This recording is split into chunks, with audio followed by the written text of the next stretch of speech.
Let's talk about creating a. Okay, whose idea was it to bleep the word? Come on.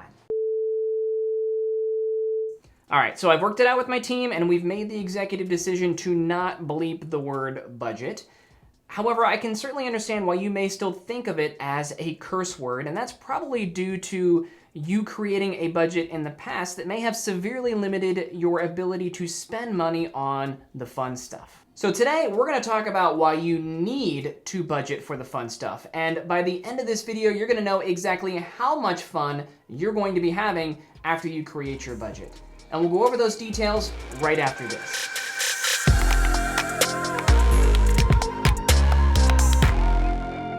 Hey there, I'm Adam Hagerman, your financial coach, and if you're saying things like, with my income, I shouldn't feel distressed about money, then you're in the right place. This channel is all about helping you better understand your money so you can use it as a tool to help you achieve financial freedom. And if you're new to the channel here, make sure you click the subscribe button below, as well as that bell to receive notifications when I put out my new weekly videos. If you like the video as well, make sure you click the like button below so that we can get this information out to the people that need to see it. So let's continue our conversation about spending money on the fun stuff. Specifically, I'm talking about expenses like dining out, hobbies you may have, vacations, entertainment, electronics, etc. Things that many financial experts might say to you to cut out completely if you're trying to save for something or eliminate the debt that you might have. Me encouraging you to spend money on fun stuff may sound counterproductive, but by including these items in your budget, you are more likely to stick with it. Depriving yourself of these things may work for a few months,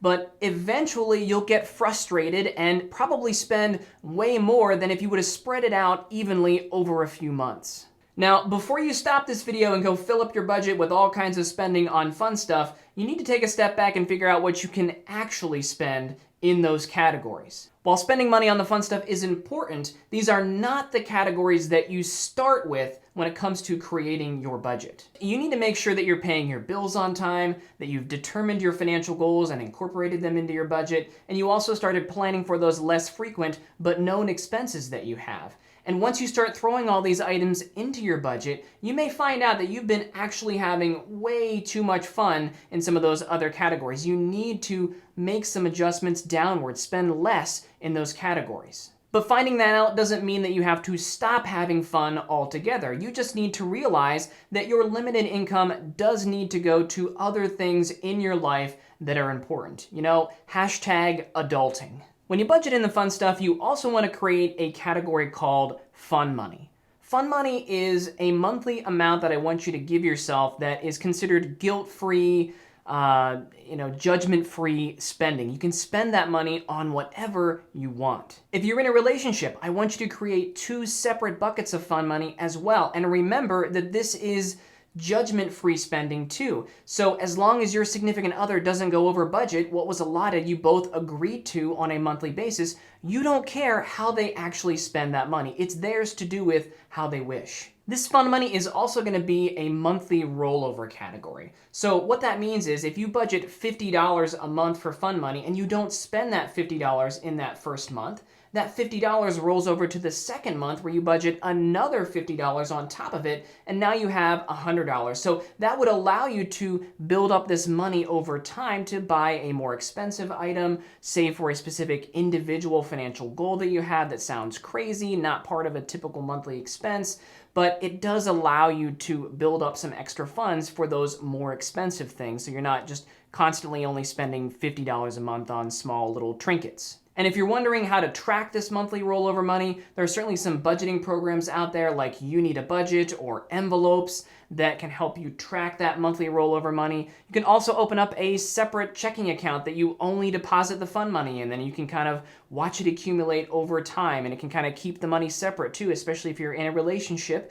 It would allow you to keep that money separate from somebody else if you want to buy them a gift or something like that. The amount of money that you budget for fun money is completely up to you. It can be $5 a month up to several $100 per month. It's what fits into your budget so that you can still accomplish all the other things that you need to accomplish.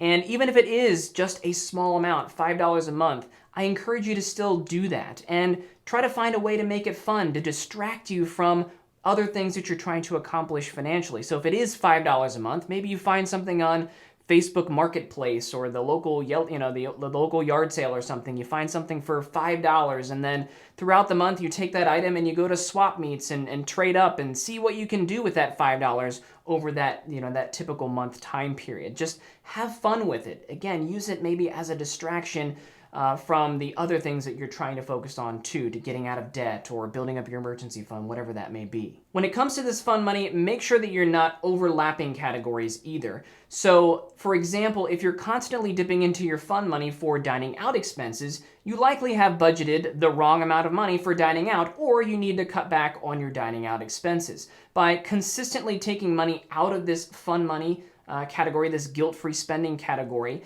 you are eventually gonna want to spend money on something that is completely frivolous, that doesn't fit into other categories in your budget, and you're not going to have the money to do it, and you're still going to want to do it, and that's going to result in credit card debt or dipping into your savings that you're setting money aside for some other particular reason. Don't find yourself in that position. Make sure you're budgeting the right amount of money for all the different categories in your budget. So now that your financial coach has given you permission to budget in the fun stuff, make sure you do it. Again, just be sure that you understand how much fun you can actually have.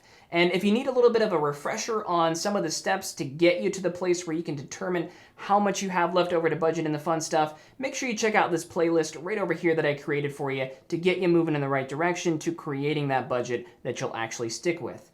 And as always, remember that you deserve financial freedom. You got to take care of your money so that it can take care of you later.